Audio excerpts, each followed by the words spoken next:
Yang punya sifat kidam cuman Allah. Selain Allah baru adanya berpermulaan. Andai Allah tidak kidam, berarti Allah baru. Kalau baru kayak kita lemah. Kalau Allah lemah, enggak bisa bikin langit, bikin bumi kayak kita. Itu mustahil. Maka mustahil baru sama dengan Allah bersifat kidam. Allahu ya Allahu ya Allah. Bismillahirrahmanirrahim. Alhamdulillahi rabbil alamin. Wassalatu wassalamu ala sayyidina Muhammadin wa ala alihi wa sahbihi ajma'in. Allahumma inna nastahdika li arsyadi amrina wa zidna ilman yanfa'una. Qala wa dalilu, adapun dalil ala dalika atas yang demikian itu sifat kidam, wujudu hadhil makhluqati, yaitu adanya makhluk-makhluk ini. Li'annahu law lam yakun qadiman lakana hadisa, karena bahwasanya andai tidak ada oleh Allah yaitu zat yang bersifat kidam, niscaya ada oleh Allah yaitu baru. Walau kana hadisan, andai ada oleh Allah yaitu baru, laftaqara ila muhdisin, niscaya butuh oleh Allah kepada yang membaharukan. Wa muhdisuhu yaftaqiru ila muhdisin akhar, dan yang membaharukan Allah yaitu butuh kepada yang membaharukan lagi. Wa hakadha, dan begitu seterusnya, ila ghairi nihayatin, sampai tiada ujung.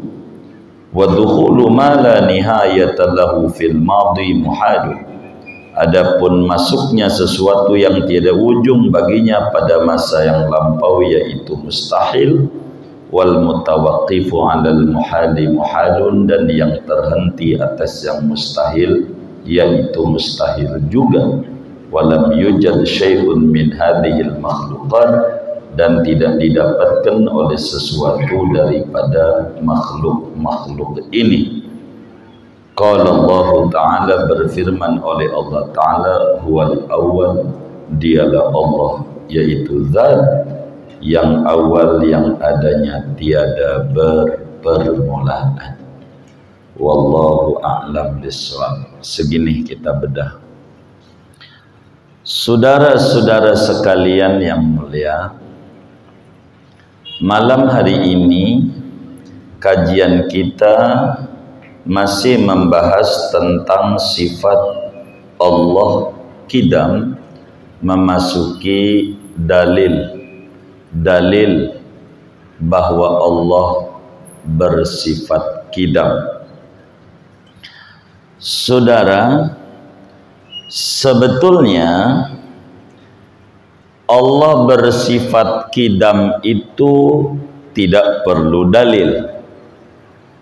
Sebetulnya Allah bersifat kidam itu tidak perlu dalil. Hanya imannya kita sebagai orang yang mukallaf itu, agar supaya seorang mukmin memiliki kemantapan iman, supaya ma'rifatnya didukung dengan dalil, supaya keimanannya mantap, maka kudu didukung dengan dalil. Karena itu di dalam kajian ilmu tauhid, pada setiap sifat-sifat Allah selalu menggunakan dalil. Untuk apa dalil itu? Untuk menyempurnakan ma'rifatnya si mukmin, dan untuk meluruskan keimanannya orang yang non-muslim. Karena itu dalil itu selalu ada dua. Ada dalil akli, dalil menurut logika sehat, dan ada dalil nakli, dalil menurut Al-Quran dan hadis. Dalil akli sasarannya dua.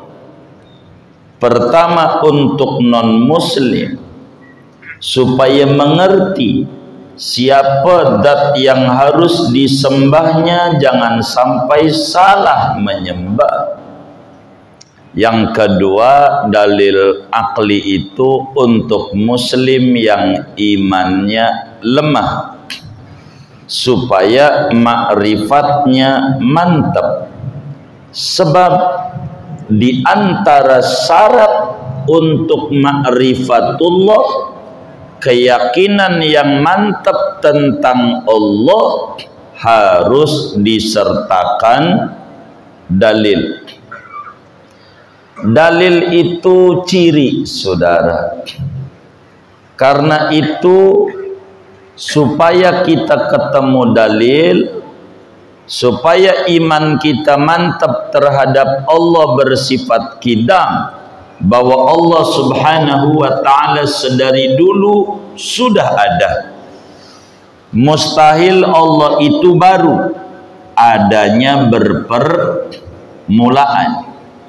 Mana dalilnya bahwa Allah subhanahu wa ta'ala bersifat qidam? Pertama, menggunakan dalil akli. Wis dalilnya adanya makhluk, adanya kita-kita ini. Ini dalil. Dari mana menyusunnya?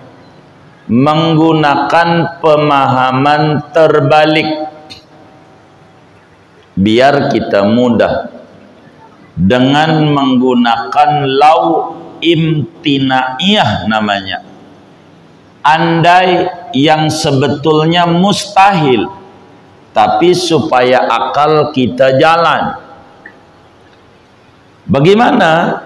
Andai Tuhan tidak punya qidam, pastikan punyanya hudus.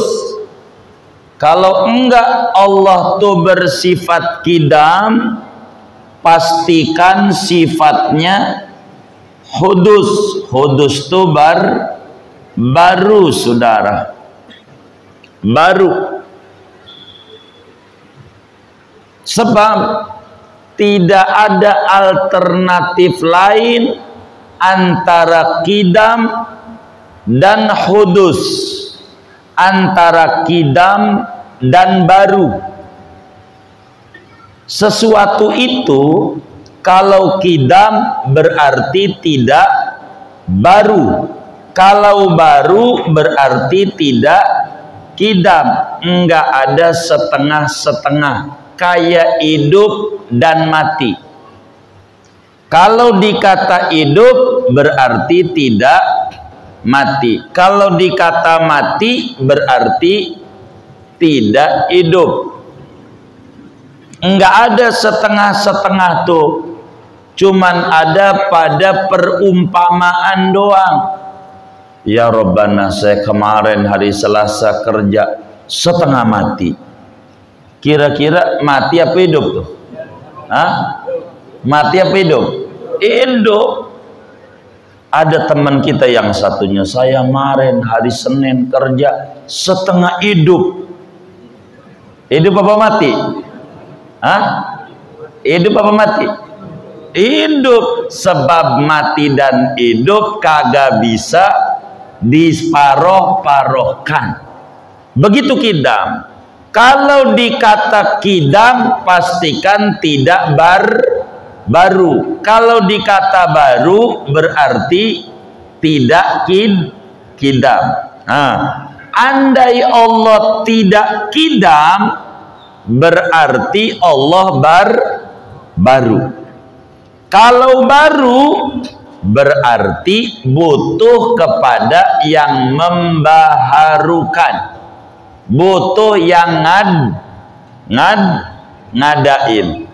Nah, yang ngadain ini butuh lagi kepada yang ngadain. Yang ngadain lagi butuh lagi kepada yang ngadain. Yang ngadain butuh kepada yang ngadain. Ini mustahil. Begitu. Sebab itu namanya tasalsul, tidak ada ujungnya. Kalau berujung, yang ngadain ini adalah Allah juga. Yang ngadain Tuhan, B, Allah juga. Berarti enggak mungkin juga si A ngadain si B, si B ngadain si A. Enggak mungkin.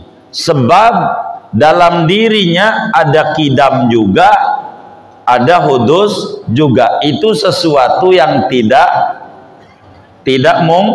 mungkin. Maka andai Allah tidak kidam, berarti Allah baru. Andai Allah baru, itu lemah. Andai Allah baru, itu lemah. Kayak kita ini baru, adanya berpermulaan. Dulunya kita enggak ada, sekarang ada. Karena dulunya enggak ada, sekarang ada, kita ini disebut makhluk baru. Nih, kita dulu nih. Karena kita baru, maka sifat kita lemah. Karena kita baru. Mana tandanya kita nih si baru nih lemah? Banyak di hati kita hajat-hajat yang tidak kesampaian. Bener nggak? Bener nggak? Banyak di hati kita hajat-hajat, kepengenan yang tidak berhasil. Bener nggak? Nih yang ngaji nih, saya mau tanya. Pengen kaya, pengen miskin. Majuanlah ngajinya, biar kedengeran saya. Majuan dong. Moga yang nurut maju, Allah kasih foto, rezekinya luas. Allah kasih mudahkan urusannya, biar paham. Tandanya si baru tuh lemah, di hatinya banyak kepengenan-kepengenan yang tidak terwujud, Contoh, nih yang ngaji nih, saya mau tanya, pengen kaya, pengen miskin? Pengen kaya, pengen miskin? Pengen kaya. Udah kaya belum? Ya belum, kan kepengen, ya kan? Udah kaya belum? Belum. Baik. Namanya juga kepengen kaya. Berarti udah kaya belum? Belum. Pertanyaan terakhir. Saudara yang ngaji nih, takut miskin apa kagak?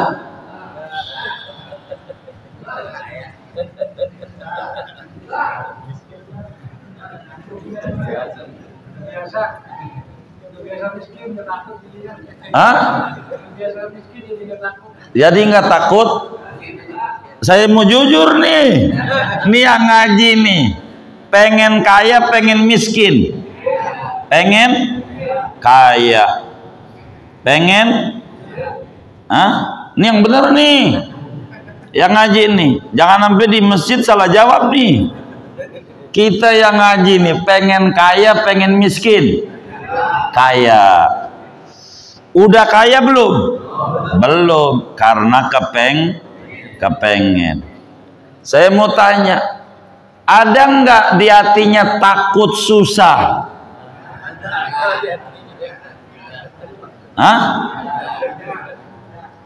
Kedengeran nggak sini?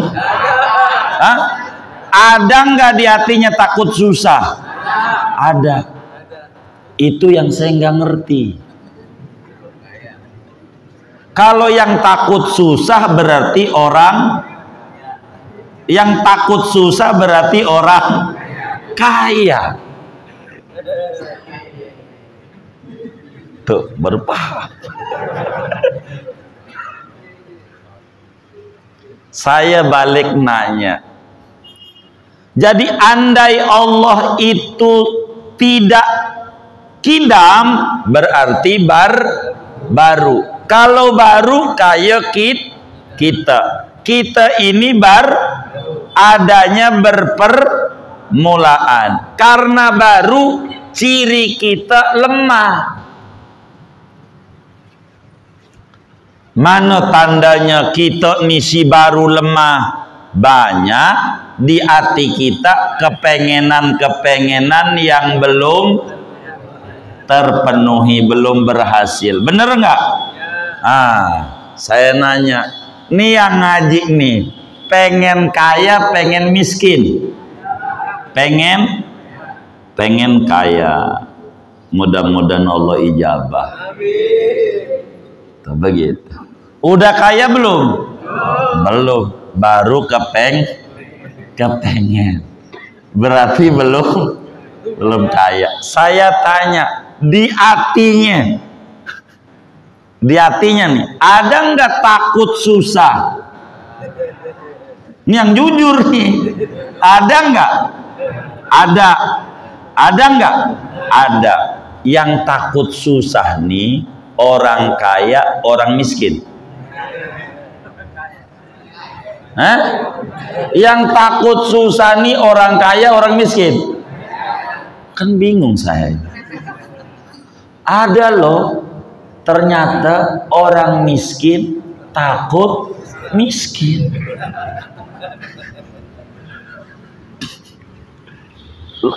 Jeruk takut jeruk. Ada nggak? Ada nggak? Tadi ada. Mestinya orang miskin mau kagak takut. Emang apa? Emang udah miskin, kenapa takut? Bener nggak? Jadi ada ketakutan di hati, berarti kita merasa kaya. Bener nggak? Kalau takut susah, berarti kita tuh sebenarnya merasa kaya. Tapi waktu ditanya, pengen kaya, pengen miskin? Pengen kaya, pengen miskin? Kayak yang pengen kaya berarti masih miskin. Tapi takut susah nggak?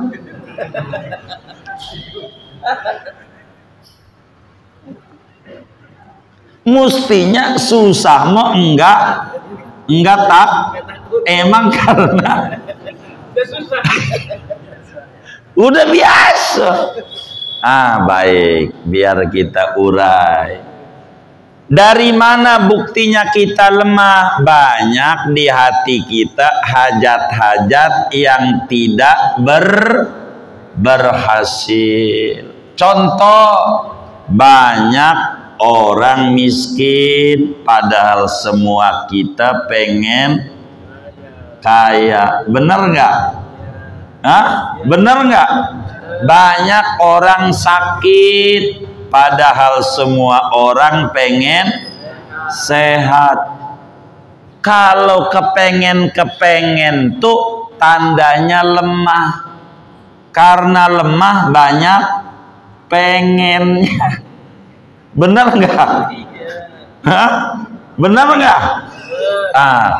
Kalau Allah lemah kayak kita baru, berarti kita nggak bisa bikin langit, bikin bumi. Ngadain kita aja kagak bisa. Benar nggak? Berarti langit bumi kagak ada. Kalau kagak ada langit bumi mustahil. Wong nyata-nyatanya adanya bumi dan langit menunjukkan Allah tidak baru kayak kita. Allah tidak baru itu berarti Allah Berarti Allah kidam. Nah itu yang kita cari dalam akal. Allah tuh bersifat kidam. Begitu. Mustahil Allah lemah, karena sifatnya kita nih baru nih lemah. Nggak ada yang nggak lemah. Mau nggak ngamalin doa Nabi? Nabi itu orang mulia. Ada doa Nabi yang luar biasa. Sekali habis sholat dibacanya. Kalau saudara mau saya bagi, saya jazain. Ini doanya begini. Allahumma ahyini miskinan wa amitni miskinan wahsyurni ghadan ma'azumratil masakin. Ini doa Nabi.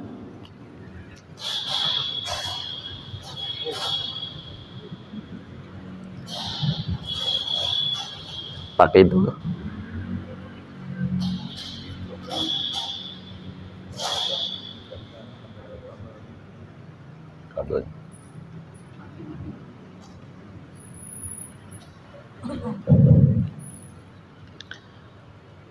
Ada doa Nabi, Allahumma ahyini miskinan wa amitni miskinan wahsyurni ghadan ma'azumratil masakin.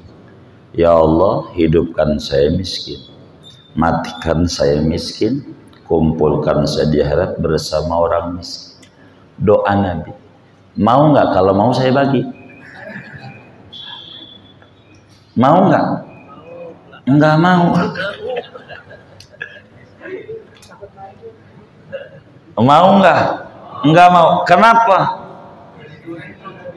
Ya Allah. Begini. Kita sholat duha. Pengen apa? Kaya. Kita baca sholawat nariyah 4444. Pengen apa? Kaya. Kita baca surat waqiah. Pengen apa? Kaya. Kita pengen kaya. Udah kaya belum? Belum. Tuh, minta kaya dikasihnya miskin. Minta kaya dikasihnya miskin. Dibalik. Doanya minta apa? Minta miskin. Biar dikasih, cuman takut manjur. Makanya nggak mau. Bener nggak? Padahal saya udah tanya, pengen kaya, pengen miskin? Hah? Pengen kaya, pengen miskin? Yang pengen kaya nih, udah kaya belum? Belum. Saya tanya, di hatinya ada takut susah nggak?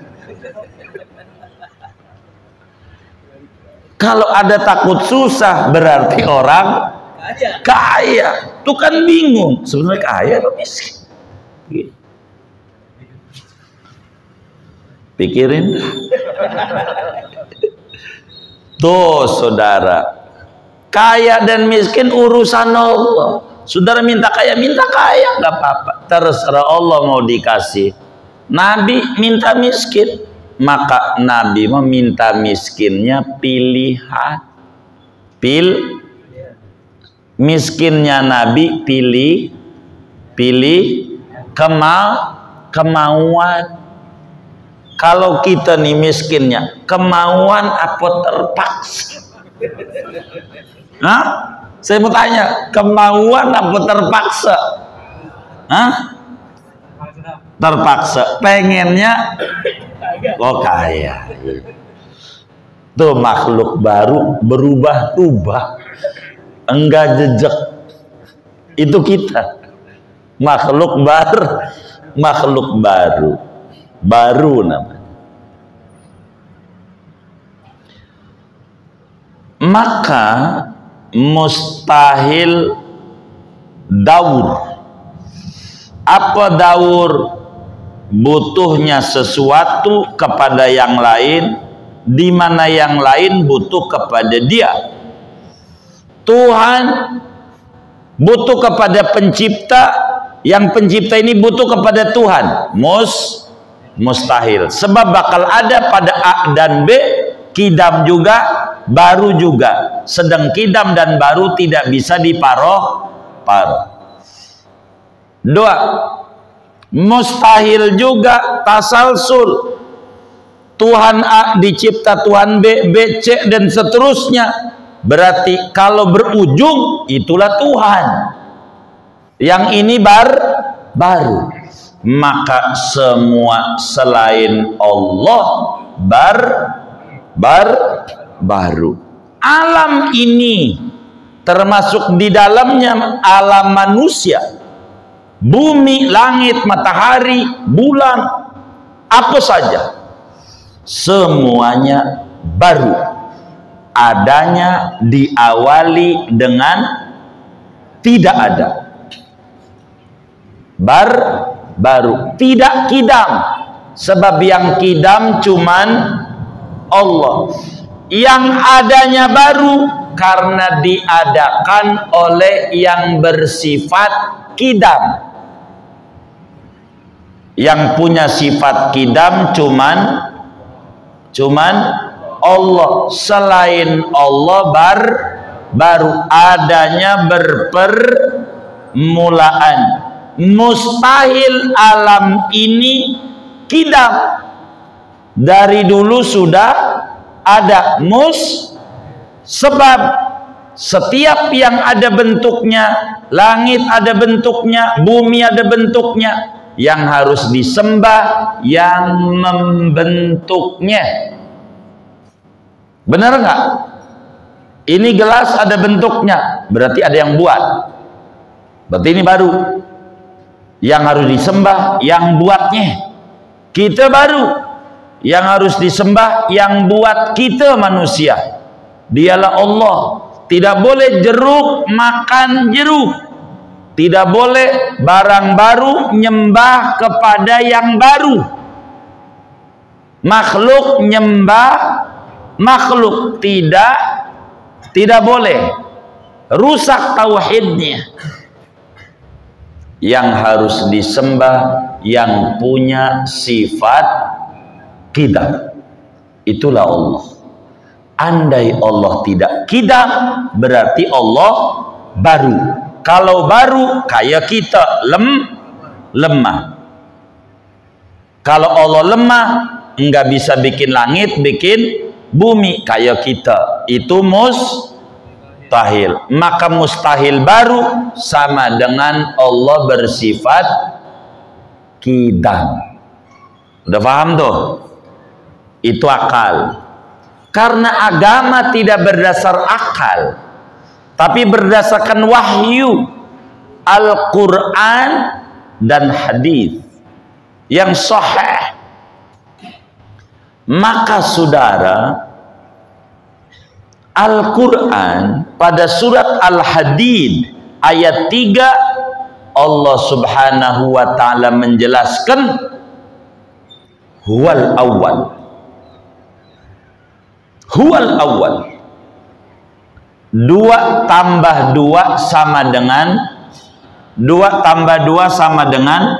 4. Yakin nggak? Yakin. Ada yang bilang 2 tambah 2 sama dengan 3. Percaya nggak? Enggak. Baik. Bila 2 tambah 2 sama dengan 4 yakin, Al-Quran bilang dzalikal kitabu la raiba fi. Ini Al-Quran tidak ada keraguan barang dikit pun.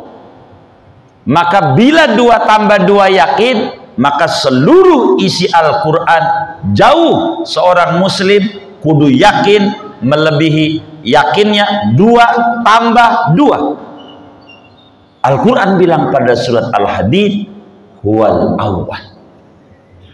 Dialah Allah yang adanya tidak berpermulaan. Maka akal kita tunduk sami'na wa ata'na. Dia dari dulu sudah ada. Dalam surat Al-Ikhlas, surat Kulhu, Allah nyatakan lam yulad, lam yalid walam tidak dilahirkan. Yang lahir melahirkan namanya baru, tidak layak disembah. Yang lahir melahirkan. Bila ada manusia punya ibu, itu namanya dilahirkan, bukan Tuhan. Nabi Isa punya ibu, bukan Tuhan, karena dilahirkan. Begitu, punya ibu tapi nggak punya bapak. Lebih hebatan Adam. Adam nggak ada ibu, nggak ada bapak. Kalau mau nyembah juga tinggian Adam, nyembah Adam aja masih salah juga. Masih, sebab jeruk tidak boleh makan makhluk, tidak boleh nyembah makhluk. Lam yalid walam yulad.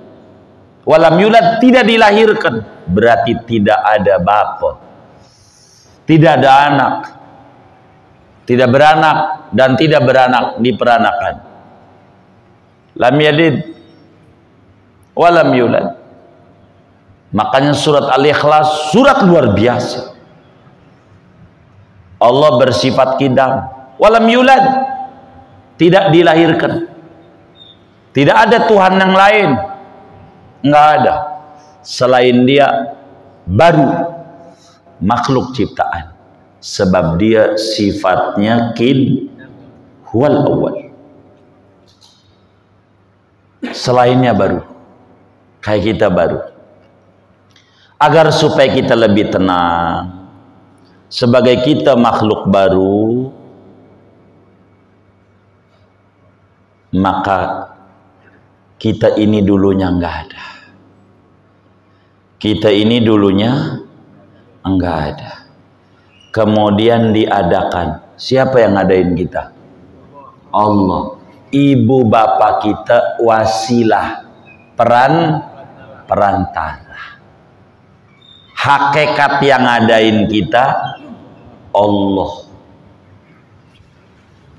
Maka bila ada orang bagi duit sama kita 10 juta, terima kasih enggak? Terima kasih. Bila ada orang ngasih pici sama kita, terima kasih enggak? Maka kita kudu lebih terima kasih kepada yang ngasih kepala, yang ngasih jantung, yang ngasih kaki, ngasih segalanya sama kita. Dan itulah Allah yang ngasih nikmat, ijad, nadain kita dari kagak ada menuju ada. Maka kita kudu terima kasih sama Allah, kudu makasih. Terima kasih apa? Terima kasih punya Tuhan sifatnya qidam. Kalau ini nggak kesampean nih, sama sifat qidam nggak kejangkau, sama perlakuan yang punya qidam, kita kudu makasih.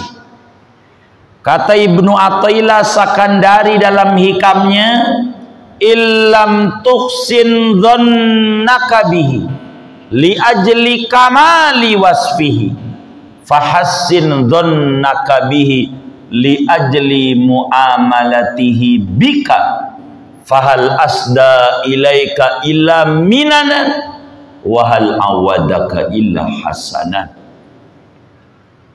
Jika Anda tidak berbaik sangka kepada Allah dengan sempurnanya sifat Allah diantaranya qidam, enggak kejangkau sama kita, maka jangkaulah perlakuan Allah kepada Anda. Berbaik sangkalah kepada perlakuan Allah kepada kita.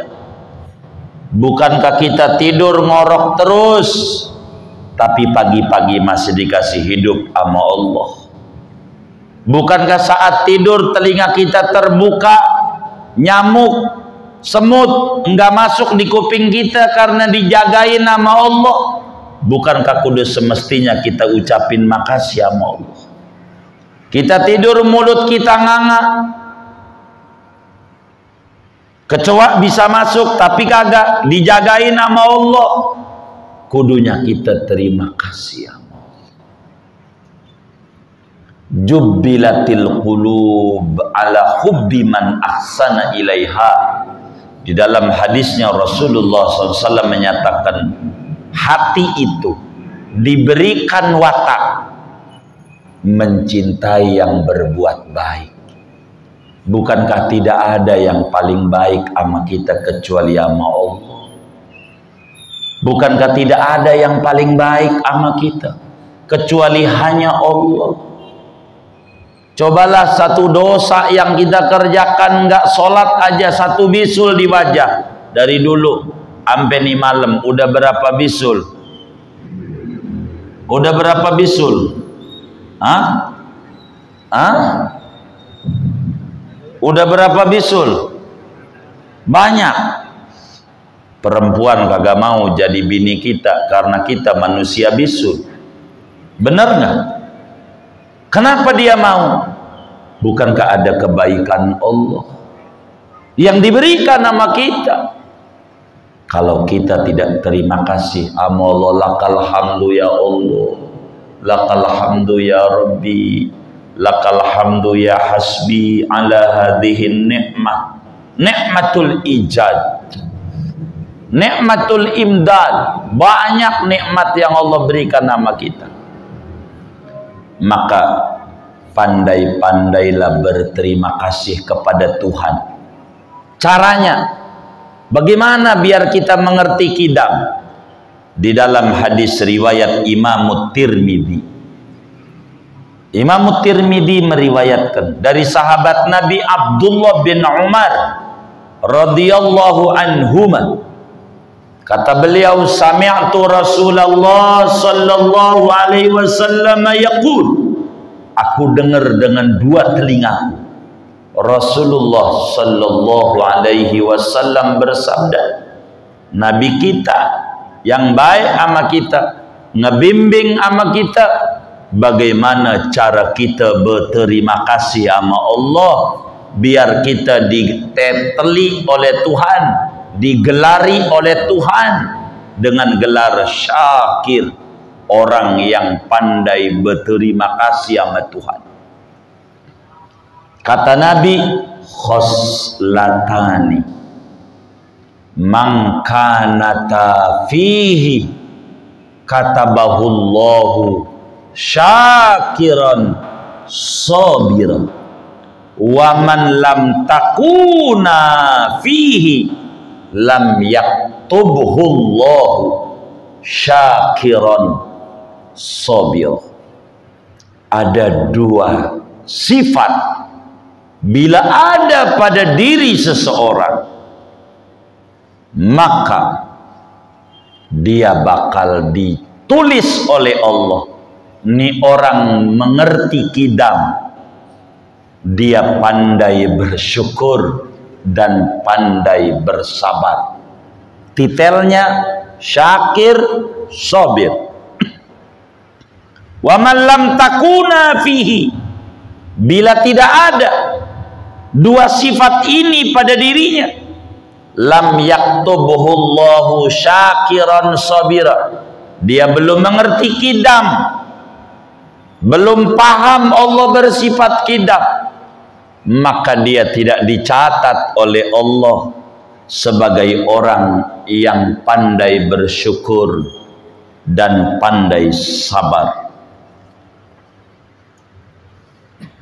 Apa itu? Kata Nabi, man nadhara fi amri dinihi ila man huwa fawqah wa nadhara fi amri dunya ila man huwa dunah fahamidallaha ta'ala ala ma faddalahu Allah ta'ala bi katabahullahu syakiran sabir. Siapa orang yang memandang dalam keseharian hidupnya. Siapa orang yang melirik dalam keseharian hidupnya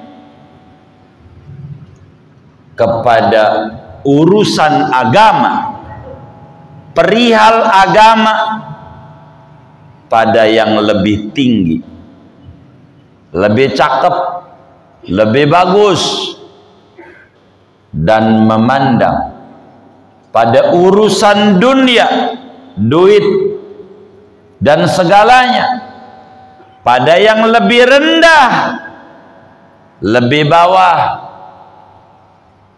sehingga dia memuji Allah atas kelebihan yang Allah berikan dibanding yang lain, maka orang ini mengerti sifat kidam, sehingga Allah catat dia sebagai orang yang pandai bersyukur dan pandai bersabar.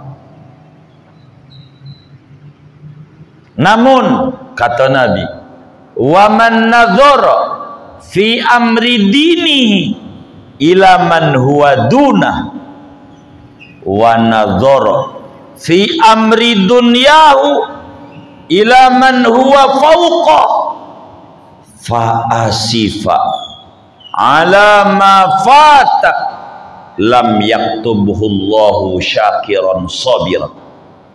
Siapa orang yang kedua, siapa orang yang memandang urusan agama kepada yang lebih rendah, urusan dunia kepada yang lebih tinggi, sehingga dia ngeluh, kecewa, menggerutu di dalam hatinya atas yang belum ada pada dirinya, maka orang ini belum mengerti kidam. Allah tidak catat sebagai orang yang pandai bersyukur, pandai bersabar. Jadi saudara, kita dengan ngaji kidam bahwa kita baru, makhluk baru tuh kalau mandang harus benar urusan agama kepada yang lebih tinggi.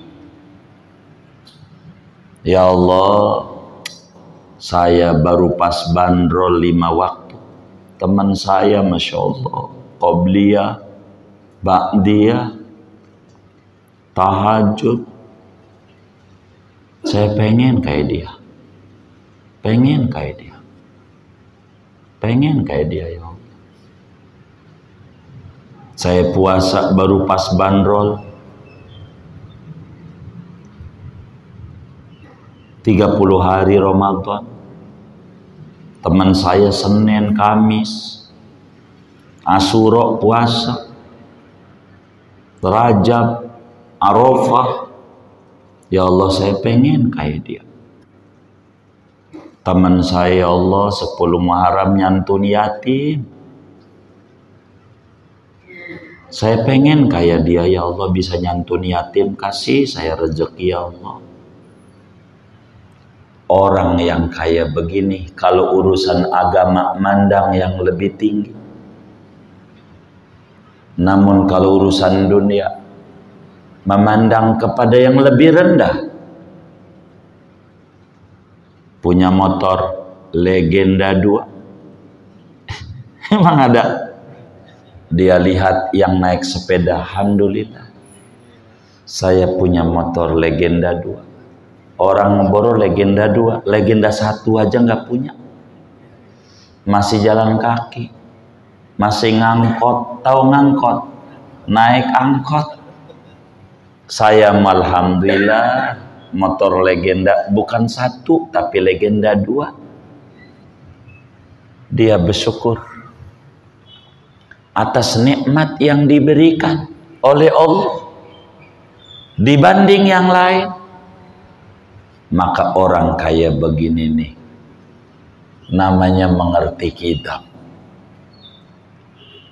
Enggak punya sepatu, alhamdulillah ya Allah, jari kaki saya lengkap. Teman saya mah ya Allah boros sepatu, jari nggak punya. Saya alhamdulillah saya punya. Alhamdulillah ya Allah, saya mah kuat walaupun belum punya rumah, masih ngontrak. Alhamdulillah kuat ngontrak. Masih ada yang tidur di kolong jembatan. Makasih ya Allah atas nikmat. Ini yang kaya begini mengerti kita, tidak ngeluh dalam hidupnya. Dia bersyukur atas kelebihan. Begitu. Andai dia nggak punya apa-apa, alhamdulillah ya Allah, saya masih hidup. Andai dia sakit, ngapa pas ke masjid urat saya pada asem, urat asem? Enggak. Dia bersyukur, alhamdulillah ya Allah, masih hidup. Teman saya nggak mengenal asam urat, mati, saya masih hidup. Jadi selalu memandang dunia kepada yang lebih rendah, akhirat kepada yang lebih tinggi. Ini mengerti kita. Dia dicatat sebagai orang yang pandai bersyukur, pandai bersabar. Namun sebaliknya, bila kita memandang agama kepada yang lebih rendah, masih bagus, gua mau lebih tinggi. Gua ngaji 3 majelis, dibanding temen gua semajelis saja kagak. Begitu. Kalau agama membandingin kepada yang lebih rendah dia. Alhamdulillah gua udah sholat 5 waktu, temen gua maghrib doang. Walaupun gua belum qobliyah, belum ba'diyah, gua udah 5 waktu. Begitu. Ini orang belum ngaji kitab, mandang akhirat ama yang lebih rendah. Kalau dunia ama yang lebih tinggi. Ya Allah, temen gua udah punya PCX, gua legenda 2 mulai. Padahal gua udah ratiban, udah dalailan, udah baca sholawat, udah baca ini, udah ziarah. Temen gua begini. Akhirnya muncul keluhan, kurang baiknya Allah sama dia gara-gara salah lihat, salah pandang. Akhirnya kecewa sama Tuhan. Maka orang ini belum mengerti kita. Dicipta aja sama Tuhan bagus. Bukankah dia dapat nikmat hudus dari Tuhan?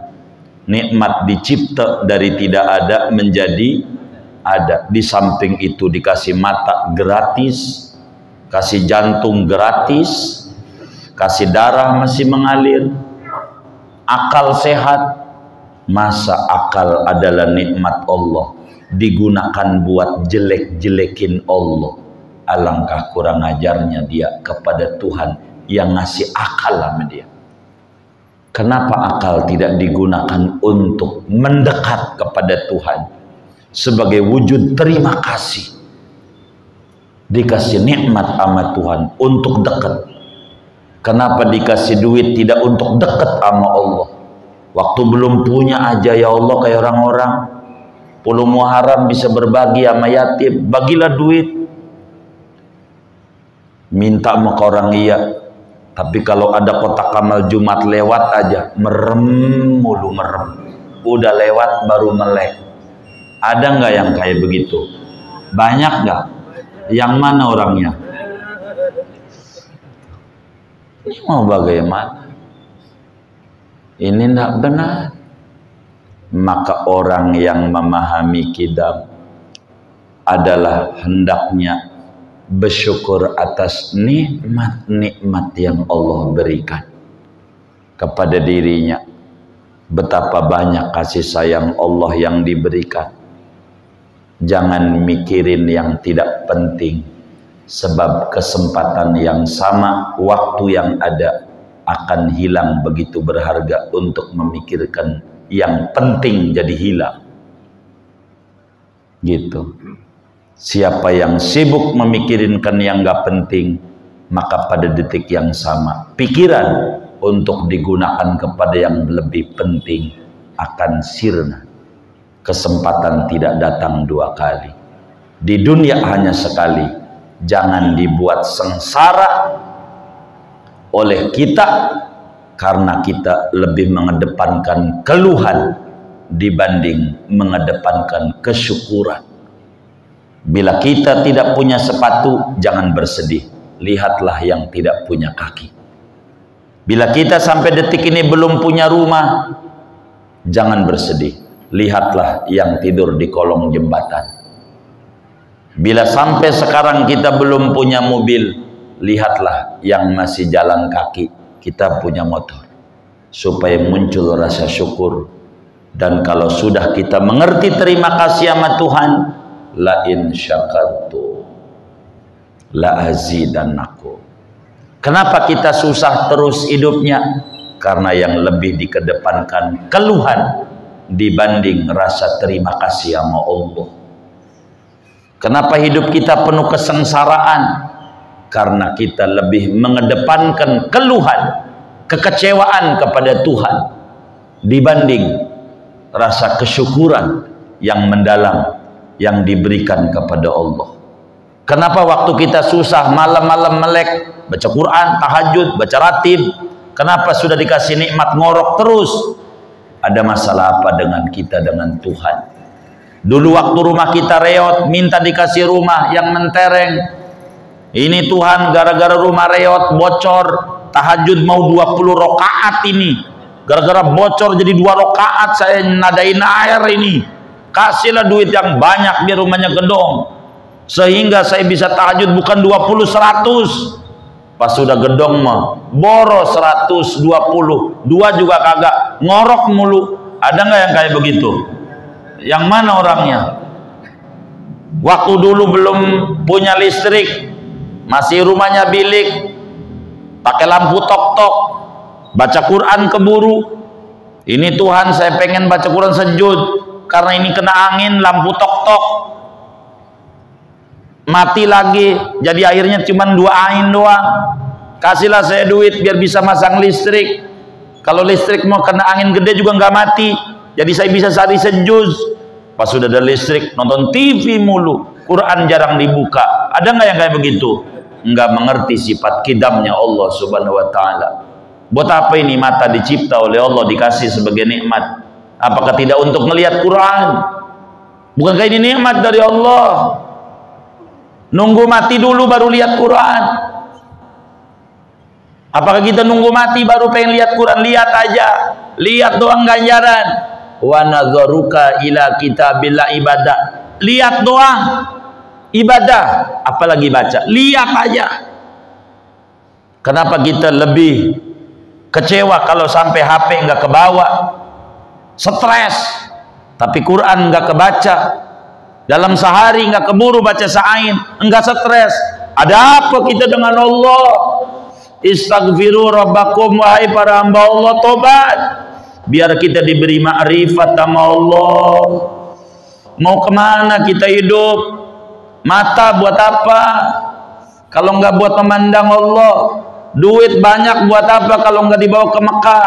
Tanah belak-belakan, bangun kontrakan lagi, ke Mekah orang nyampe-nyampe. Mau kemana kita hidup? Ujungnya mau kemana? Istaghfiru rabbakum. Inilah kidam, harus kita yakini. Kalau kita tidak mengerti kidam, rugi kita. Betapa baiknya Allah sama kita, saudara. Jangan-jangan masih diberi panjang umur, karena modal kita buat ketemu Allah masih dikit. Manfaatin dari modal yang ada. Umur yang ada kita harus manfaatin. Daripada mikirin mencela ini, mencela itu, mencela corona, mencela ini, mikirin itu. Mikirin diri biar dekat dengan Allah. Biar mengerti bahwa Tuhan kita sifatnya kidam dan kita sifatnya hudus. Biar kita terima kasih sama Allah. Anjing aja dikasih makan pagi siang malam 3 bulan. Anjing 3 bulan kasih makan, nurut sama yang ngasih makan. Masa kita yang dikasih makan sama Allah bertahun-tahun sampai 5 malam, lalu kita kurang nurut sama Allah? ada masalah pada hati dan tauhid kita. Sahihu aqidatakum ya akhbabi, mari kita lempengin lagi akidah kita, pelajari lagi sifat 20 ini, biar kita benar kita sebagai hamba Allah mau kemana kita hidup. Daripada ngeributin makanan, hidup juga anugerah dari Allah, syukuri itu sebelum kita mengeluh kepada Allah, biar kita tidak menjelek-jelekan Tuhan. Jangan sekali-kali mengedepankan keluhan, depankan kesyukuran atas kurnia yang Tuhan beri. Baju punya berapa sampai 6 hari? Celana punya berapa waktu lahir kagak punya apa-apa? Lalu kita masih jelek-jelekin Tuhan mulu, masih ngeluh mulu. Sholat duha kita jangan dijadikan buat gugat Tuhan, tapi buat mendekat kepada Tuhan. Baca sholawat kita bukan untuk ngerayu Tuhan, biar kasih duit sama kita, tapi berterima kasih kepada Rasulullah, kepada Tuhan, karena dia kirim Nabi yang luar biasa, membimbing kita bagaimana seorang hamba itu kudu dekat sama Tuhan. Baca Quran kita waqiah bukan biar dipuji Tuhan, tapi biar berterima kasih kita sama Tuhan dikasih mata untuk memandang firman-firmannya yang termaktub dalam mushaf ini. Dan ini paling penting buat kita saudara. Jangan banyak mengeluh, jangan banyak menjelek-jelekan Allah, jangan banyak kecewa sama Allah, membuat jiwa kita makin mundur dan jauh dengan Allah. Jangan sampai umur kita udah 50 tahun, 60 tahun belum mau dekat dan akrab dengan Allah. Mau kemana kita hidup? Bukankah ujung kita mati? Apa yang kita mau bawa? Mari kita bersama fahami sifat kidam supaya muncul kesyukuran kita sama Allah Subhanahu wa taala. Ya Allah, berikan kami semua ini rasa syukur kepadamu dalam berbagai nikmat-nikmat yang Kau berikan kepada kami. Bimbing kami untuk akrab dengan Engkau, mesra dengan Engkau, nikmat hidup ini dari Engkau, dan kami pandai mensyukuri kurnia-kurnia daripada Engkau. Yang tidak enak pun juga nikmat dari Engkau. Pada akhirnya kami akan bersyukur kepada Engkau. Jadikan kami sebagai umat Nabi Muhammad, wafatkan kami sebagai umat Nabi Muhammad yang bertauhid mengikuti akidah Ahlus Sunnah wal Jamaah. Kumpulkan kami bersama mereka yang bertauhid Ahlus Sunnah wal Jamaah. Amin ya rabbal alamin. Segini aja.